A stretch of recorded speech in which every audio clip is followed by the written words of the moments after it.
this is not a unique story in terms of what we're presenting out there. As we've heard so many times before, that 80% of the population in PNG lives in a rural setting, and yet what gets depicted overseas is Port Moresby and what's happening in Port Moresby. But yeah, 80%, basically 80% people live in a rural setting, which we've been saturating ourselves in for the last few days, hopping on the PMV and coming in and living and sleeping and eating what people do here in the village. Having said that, also 80% of the people in those rural places are quite deprived in terms of the very basic healthcare that's available to them in terms of maternity care and child care, and trauma is just sort of non-existent. And it's been said over and over again, we see it in the news all the time, that that's the situation. And countless reports have been done on how to go about fixing that, and so forth and so on. But I think in this journey that we've taken for the last two days, it's going to go for 4 days, is I think an example of what can be done, which is what we're trying to do. So we're going to be sort of focusing on a health center in the Gulf province called Kukipi Health Center. Kukipi Health Center, which is based in Malalawa district in Muritai. It's a small island, beautiful island by the way, and you've probably seen the footage already. So it's an example of what Papua New Guineans who are fortunate enough to be overseas or in Moresby, or have a bit of money and have a bit of contact, and how they can help. So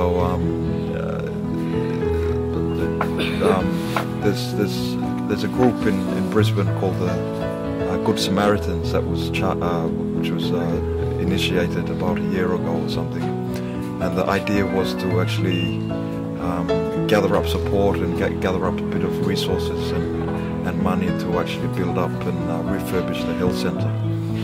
So we're here to sort of get a before shot, just to have a look at what the actual situation is at this point in time. Have a look at sort of what the needs are as well, because as well as building the infrastructure and building the facility itself, there's going to be obviously a need for ongoing support in terms of drugs, medical equipment, and health workers as well. I mean, health workers here need support. If you're here by yourself, you're the only one working, it can get professionally lonely. So unless you have a touch base with what's happening outside, and you get visitors coming in, you feel like you're part of a team as opposed to working by yourself. And you can get frustrated, and on top of the lack of medicines and all that, it can get overwhelming for the individual working. So we'll be talking to the OIC a bit later on as well. And I think this is a really good idea in terms of setting a framework and a system where people can help each other on a people-to-people sort of arrangement, which is exactly what's happening.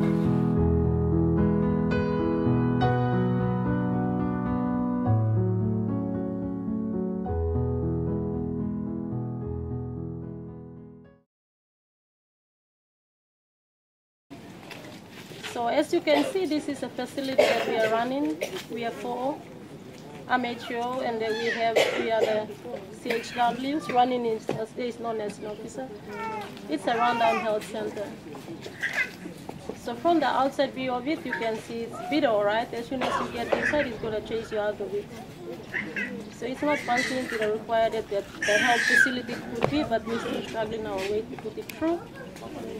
But you guys are fortunate enough to come and see it yourself, so you can do a good recommendations instead of just reading the paper and seeing the photographs, and it doesn't give you a good quality to give a good recommendation. So at this time, I would say thank you very much. Probably you heard or you have seen, and now you are here. Okay. So you will actually go into it and see how it would look like. It's 2,384 people that is safe under this facility. So we have the 12 villages under Tuareg contingency. So it's quite a big population running with this outpatient only. We admit on the veranda, it's happening as it is now. For some, maybe 2 to 3 hours and they go home. But it's called a health center where you're required to admit inpatient and it's not happening. We do have mothers going to deliver, we only have 1 bed. So what if the 10 or 20 mothers in labor at the same time? They might as well lie on the floor. Outpatients, this is broken. We don't go in and sit that long. We only see the patient, they go and we go because they doesn't give breathing system. It's always condemned. So we are in a process of shutting it off.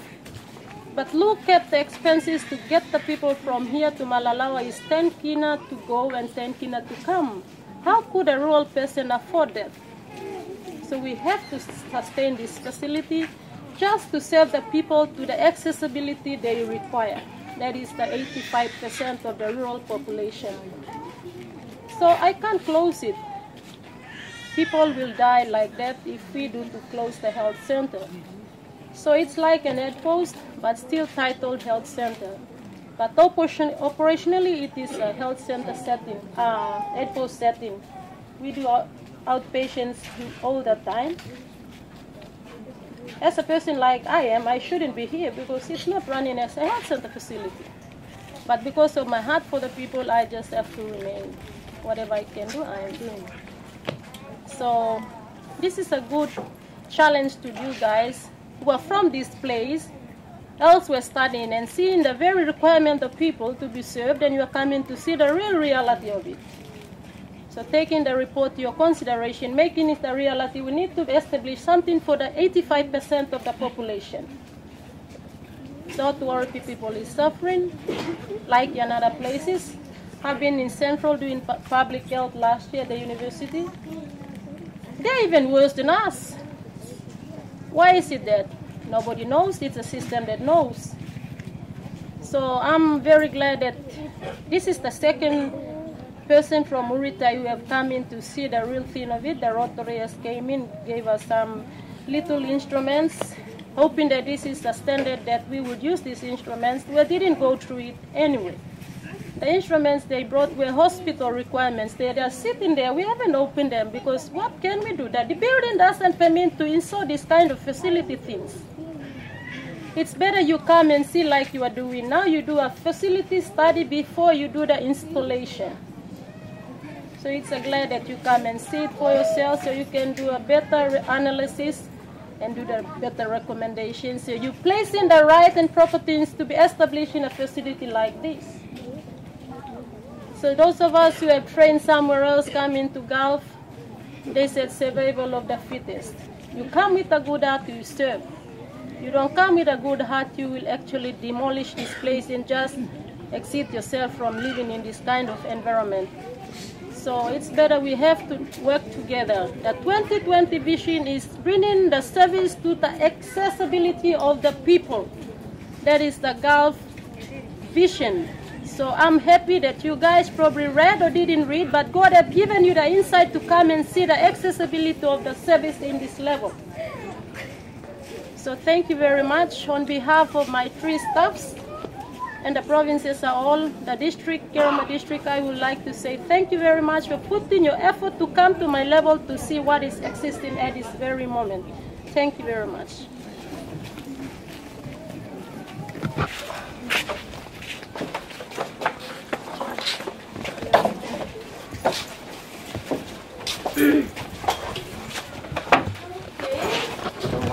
This is the outpatient, where normally everybody comes every day to be clocked and given the outpatient treatment. That is our clocking table, and this is our treatment table in here. RDT that has been established, this is the latest that malaria guys have introduced, so we are using the RDT diagnostic test kit. So I got a rapid test kit here we have with malaria test kit so that they don't do a blood slide anymore, they just do a dab of blood in there and then put the chaser buffer in there, and then it gives 1 or 2 lines depending on positive or negative. So do you find yourself treating only the positive ones? Yes, we do. We only treat those who are positive. And negatives, we you don't treat. Consider other infections. Yeah. Because this is the requirement. We need to treat with RDT positive only, so we go with Artemether and Mala-1. So have you been sticking with that? Have you been sticking with only treating the positive ones? We are only sticking to treating the positive ones. In terms of people coming back and, you know, sort of the test getting it wrong sometimes. A lot of people worry about the test being wrong, and they demand they medicine. come back and tell us that they still have the symptoms of, like, you know, they've been getting malaria for ages, so they know the signs and symptoms. Yes. So we do retest. Yes. But if it's still negative, because sometimes specimen collection could be an error. Yeah, yeah. So I haven't, but my nurses also consider just treating them with malaria. So sometimes they do recover. Do you feel confident in these tests? Sometimes I don't, because specimen collection could be an error or could be an expired kit.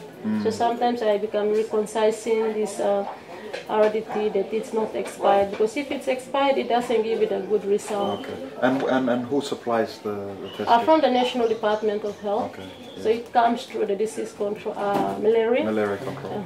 Do you have problems with the supply? Yeah, they do. Yeah. When they have run out of the RDT kits, we don't have them, so we can't test. We go by the clinical diagnosis. Yeah. Because in the tally sheets, it's a clinical diagnosis and RDT, or we do a slide test. So when we do a tally, we do clinical diagnosis on the malaria. So there are 2 different areas that we tally. So if they do run out of this from the head office and provincial health office, we only do clinical diagnosis tests, so we strike them on the clinical diagnosis. Do you feel this has been useful in your This practice? is very handy, because tests? it's very handy, because those children or those patients who come with 40 degrees above, as soon as we get the RDT, we can get the positive results of the strikes that we have. We should have some positives. So you do get a number of positives? Yeah, we do. I'm asking because I use this. I've never seen a positive test, so I'm my confidence in them is not really. Because your place could be no malaria. Yeah. You can't have the positive if malaria parasites are not invading the blood. So for people who are sort of skeptical about these tests, you do actually sometimes get a positive. So that's a positive there.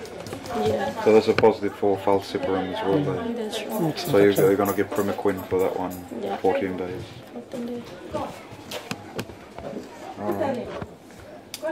It's very helpful to our level, because we can send them for blood slides. So as soon as we got it in place, we've been using that.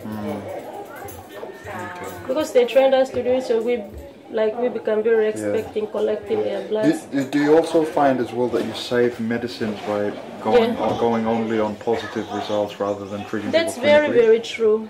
Because sometimes we abuse the drugs. Instead of getting the results correctly, we just treat them from the clinical. It could be the same clinical features from another infection. That's right, yes. A viral infection can be very similar to the malaria parasites. So as soon as we got this in place, it saved our drugs. So we can, because it's 2 monthly order from the area medical stores. I see that as a huge issue in Port Moresby as well. People come in with, say, flu or a viral infection, and they demand anti-malarials. That's right. And I spend a bit of time with them, talking to them, that say, you know, in America, where there's no malaria at all, people come with exactly the same symptoms you have with fever and joint aches and runny nose and all that. They don't have malaria. So we should really sort of rely on these tests to give, because it will sort of save us a whole lot of money in the long term. All right, so we can move on to the next patient area. And then when the patient is brought in, like if the stage by serious cases, this is our treatment room for injection. But because we have no ward, we admit him for some minutes. And then send home. And the features is not very good. We start cleaning from out this way, so the mothers didn't wash. Our community participation is quite low, but we still encourage them to work with us, so they're beginning to work with us. So they're washing the wards, the rooms this way, so that is the last room they haven't washed. Right. Oh, just cleaning the windows. Windows and floorings and all this. We're anticipating them to take part in cleaning up the health center. Some and things like that. Definitely. This is the radio area, but we use solar. Okay. So we removed it and put it away. Okay. Oxygen. You have cylinders, you have oxygen concentrators? Yeah, we do. That they extract oxygen from the air and produces oxygen on the spot? No. You haven't got that? Would this be is useful? the manual one we have. Yeah. It would be useful to have an oxygen concentrator, wouldn't it? We do. Oh, this is not... It's finished. You can get oxygen machines that extract oxygen from the air and concentrates the oxygen. No, we don't. You don't. We don't. That would be useful, wouldn't it? That will be good. Yeah. Because I saw the Martins most be using it, but I only have that. That's the only one we have using it. Do you get a lot of asthmatics coming through? Yeah. A few? We have asthmatic patients with us. Sometimes TB patients with asthmatics. But they don't really come at the critical cases. Once in a while they will come. When they know that their drugs are running down, they come and get their TB medicine. And their TB patients to come and get their TB drugs. Yeah. Okay. TB is a problem in this society. Yeah. I think it could be a nationwide. I did my research last year. TB alone, so defaulter cases were 73% within this section of the place, only Kukipi alone, excluding the other health facilities in the province. So it's a big worry for us to look in areas that we need to tackle this problem, because this is an infectious disease.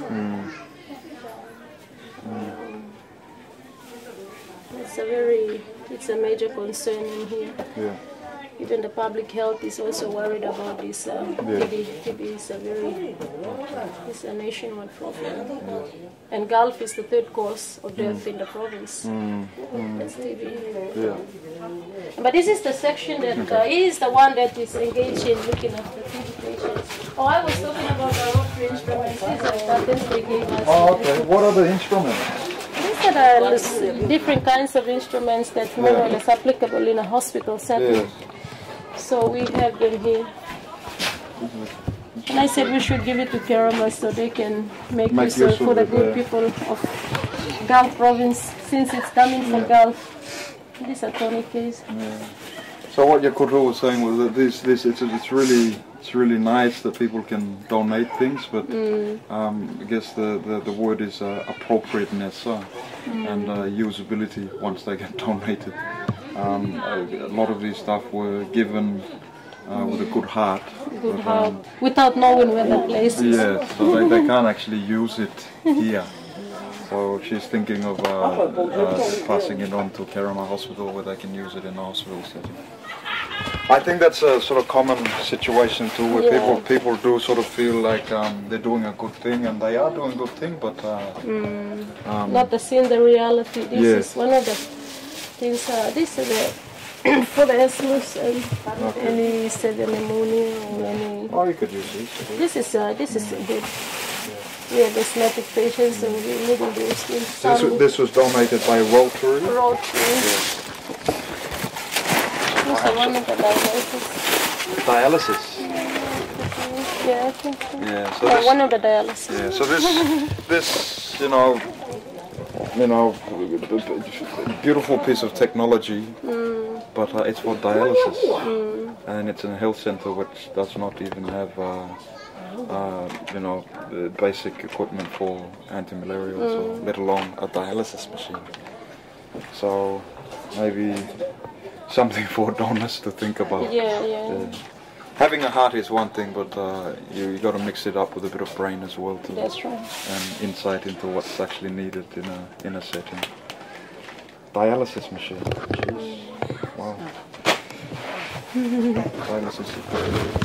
So TB patients have no space to come and sit. Look at this bed.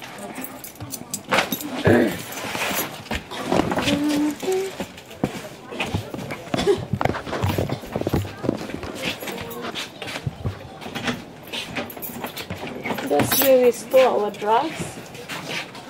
This is the dispensary.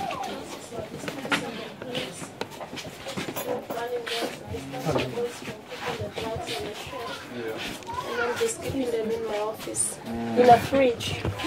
You got a fridge in your office? This is a kerosene. It's not running, but just to keep the drugs from being Too overheated. overheated, and it dust is collecting. So, Yes. and mites are cutting off the shelves. Yeah. You throw away the expired drugs? We do. You do throw away the expired drugs? We do. We count them and give the report back to the provincial level, and Yeah. we just bury them or ban them. Yes. The dispenser is in Moresby.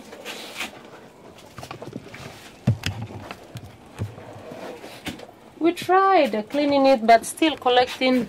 Because this place is a sandy place. Have you got a cleaner? We don't. We No. do our own cleaning up Yeah. ourselves. Because we used to have this casual activity in the province, but in the country probably with kids, so the bosses are not engaging anybody to help clean up the place. It's every Wednesday loose week, the community come and clean up with us. ORS? Or else, Use this a lot? yeah, we do when there is diarrhea, and they go with diarrhea. Give them This government issue. issue.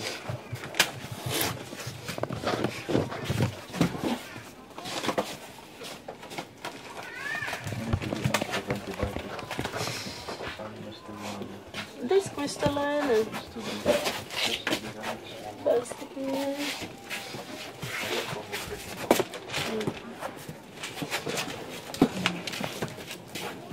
So this is the real honest. Oh, you took by finish the plastic. Okay, this is what they use as a post-natal ward after the delivery from the labor ward. They come and use this room to overnight. They go. Postnatal ward. This is the post-natal ward. But it's not used as such. It's not used because it's not really a good place for the babies to be kept overnight. So the drugs that are, coming in have no place to stay, so the dispenser is put in there, Yes. Yes. as well as the last room. So in this, we don't keep the mothers here. As soon as they deliver, they come out and cover themselves and go home. And you There just is follow no them up. postnatal observations because there is no proper ward to keep them. They prefer to stay, but the place is not entertaining to keep them. So they prefer to go to their own house to stay. And this is their laboring room. They deliver here. They deliver in here. So is this being used as delivery? This is their delivery room. So you're actually using this now? We're actually using it now. That is the toilet and the shower. So when they labor, they come and we use that little bed. And it's, that's how it looks like. The mothers have cleaned it at least, and the windows are looking with little bit. The dust is already wiped off. They clean, the mice are cutting off this wall, so we have to break them down and sweep the mice out. The whole building needs to come down. The whole building needs to just go into fire. Yeah. Definitely. So this we keep the oxy and vitamin K. Yeah. Painkillers, what do you give to the mothers for painkillers? When they have pain, they drink Panadol, we give them. Otherwise, they don't really need painkiller. They go home. Tough. They just take it. But those who have very severe pain, we give them painkiller like Panadol. How many mothers deliver here on a monthly basis? 2, 3. 2 or 3 a month? 2, 3 a month. Yeah. But if conception is high, maybe we'll have 6, 7. How about antenatally? Where do they get do they have antenatal clinic? Yeah, this is the room after we finish. Okay, yeah. Yes. So most of the ones that deliver here attend antenatal clinic as well? They come and attend, and we always talk to them to come for antenatal because we don't need complications. If we do, it's quite difficult to referrals. Okay. So if you pick up anything that needs referrals, you refer them We refer early. them to Kerama early. But otherwise, they do a lot of exercise. We don't experience a lot of complications because they do come and we check them for antenatal from the first trimester. They come for clinic. Okay. So this is the next door that we go out. That's when days a bed we check them. Cool. But we don't really, when I'm here, like, they don't really labor like you at once. Yeah. Every month like before, because could have been some mothers delivering in the village because it's quite a distance to come here. They come for antenatal, and antenatal will be higher than the delivery because of the distance of the health facility. So how often do you have the antenatal clinic? Because we are not plenty staff, we schedule only once every week. Once a week. Every Tuesdays we do antenatals, and every Mondays is our immunization, because only 3 nurses and myself, so we run the clinics twice a week, one for antenatal, that is on Tuesday. Monday is our immunization. And Thursday is our family planning. Yeah. Because we are not many staff in here to keep our service going, I did a schedule for the immunization, one village in every Monday. I see. So at least I should have all the children come. If I do it as a general one, they might not come. So since March, I started doing every village come every Monday for immunization. Antenatal, whoever is pregnant, come every Tuesday. And you find that the parents are keen and they understand what immunization is and the importance of it, and they come? Yeah, they do. They do. Even the mothers don't come, the fathers bring the babies. If the fathers are not there, the mother is there, the smaller sister can bring a child. Yeah. Because they'll say So they do appreciate the importance of immunization. They do appreciate, and they really want to be immunized, so they come.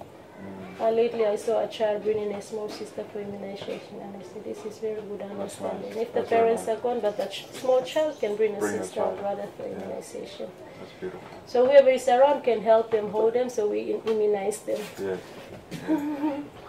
Because the center is here a long time, so they know the importance of all these things. So they're educated people. Yes. They're more educated in this contingency. They're very critical in this kind of service. Do you see much malnutrition? No, when I did this plate weight for the malnutrition, I thought I would do the study of malnutrition, but there's a lot of fish in here. No, that's what I've noticed as well. I was saying the other, Last week I only noticed 2, which is 60 to 80% line. The rest 100% and 80 to 100. That's what I've noticed as well. People are quite well nourished here. Yeah.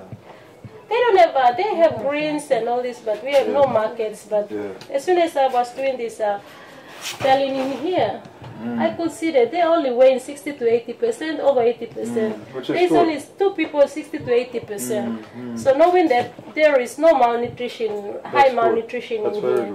Because they have a lot of fish, they have prawns, and they have all this protein in here. And they have their food like tapioca, which is the main crop in here, and the sago. And coconut, which is one of the cream which is existing in here. So I want to do the malnutrition study, but when I saw that it's not a problem, so I had to do TB. You can't go wrong. Yeah.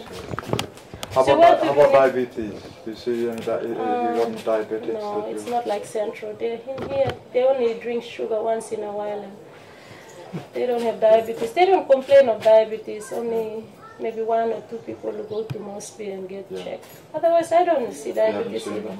When I went to Central, I saw plenty legs being cut off. Amputation. Amputation. So is that your fridge there?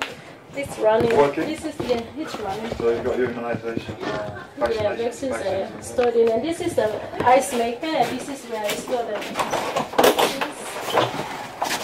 So that's our fridge in here, and this is our ice maker.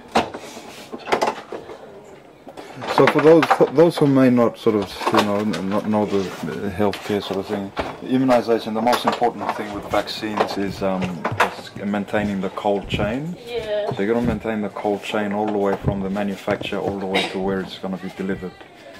If you breach the cold chain, then the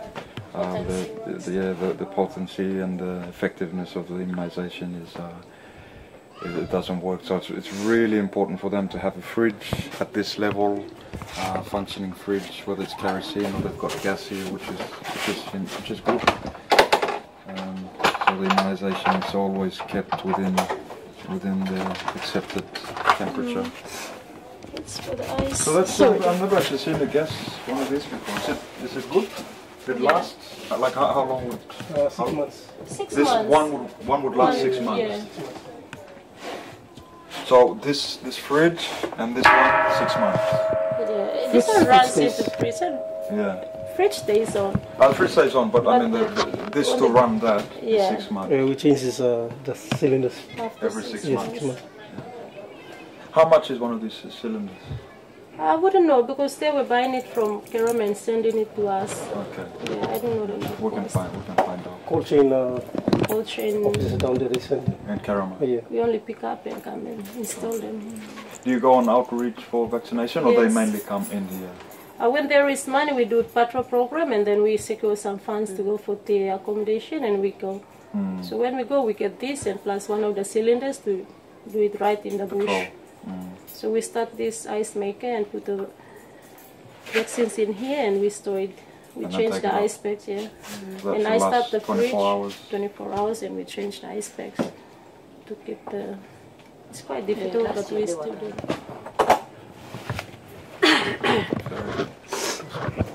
Okay. So, what's next door?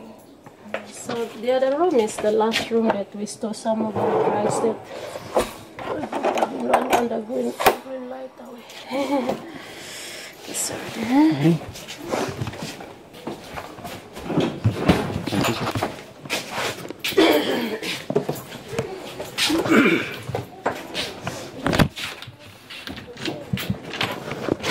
Mrs. want to stay on to work in the building until afternoon, but because it's not really good. This honeybee has made home in here, and Wow. we were scared to come to this room. Yeah, this is gone. Yeah, this next door. What was this for? Before? This was the ward before. The ward? Ward. Admission. They do admission and put them here. But 2009, when I came, I had to change it. There is no ward because we can't admit patients in the same little room. So I had to move in and sit here. Change it into my place.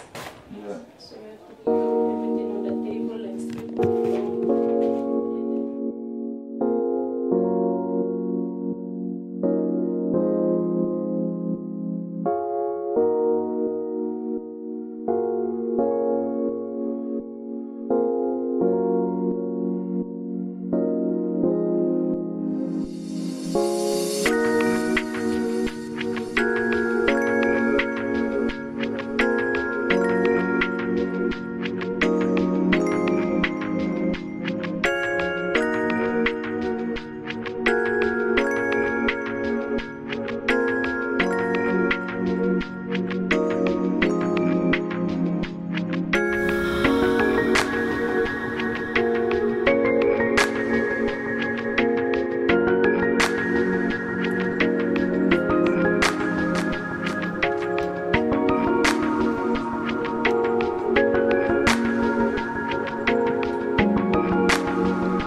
Good Samaritan organization, which Bakari is going to talk about later, is a is a association or charity organisation in Australia made out of citizens, and they're communicating and interacting with a community here in PNG,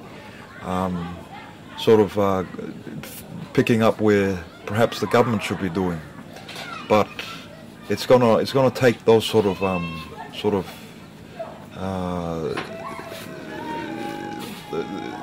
cooperations between people and people for a long time yet to come, and I think that's the way to go. Yeah. So that's about it. What else can I say? And in terms of once the facilities are up and running, it's a sort of another visit here, perhaps in another several months' time, is to sort of get a bit of statistics around the village, look at what the disease prevalences are, what the main cause of death, main cause of admissions, main sort of lacks and all that, to start building a bit of a profile about what's needed to sort of get the lives of people a bit more healthier, happier and longer. And I think the lifestyle itself is very healthy. I mean, in terms of waking up in the morning and going fishing or walking around, all that is what a lot of people in the cities are already missing out on. So in a way, that's already an advantage to them. But it's going to be more of the infectious disease, maternal care, sort of looking after a pregnant mother all the way through birth and so forth, and of course trauma and snake bite and all those sort of things that happen from time to time. But in terms of my thoughts about development of the village itself, I think we have to be careful about how we define development and how we want it to go, and sort of guide it in a way where we keep some of the really good things that are already in place. The kids being free to play around and laugh and all that, that's really, really important. And a lot of people in the cities now are missing out on that because they're just too damn busy with work and get into alcohol and all that sort of thing, which is not here in a large amount. It's not a bad thing, but if you're not responsible with it, it can get out of hand.